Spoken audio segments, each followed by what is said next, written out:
Here is CEO Meltdown Recovery in 3 easy steps. Learn this and you're on your way to mastering your emotion. Last week, we discussed a little-known strategy to avoid unnecessary stress called declaring a breakdown. But once you declare it, how do you repair it? Try these 3 actions to get back on track to your true, happy, and badass self. Number 1, coherent breathing. Yep, slow, deep, nasal breathing can clear the storm clouds. Minimum of 3 minutes here, perhaps up to 10. Think of it as a mini meditation that anyone can do. It's super easy. You don't need to worry if you are doing it wrong or not in the zone. Almost guaranteed, this will shift you into a more relaxed state.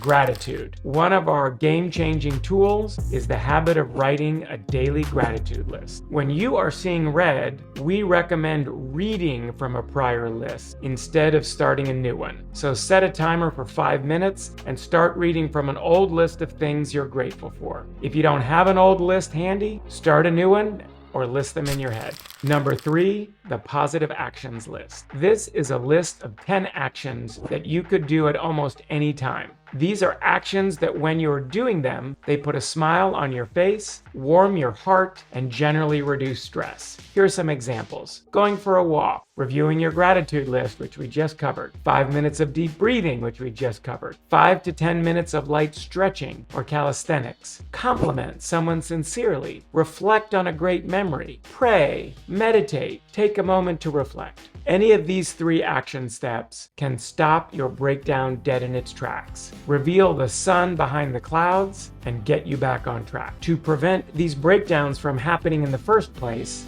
build a morning and evening routine into your day. Key points to remember here. Everybody has mini meltdowns sometimes. We're only human. The key is to recognize them for what they are, just a meltdown, when they are happening, and deflate their power over you. Bonus points for proactively setting up your habits to prevent them before they start into the future.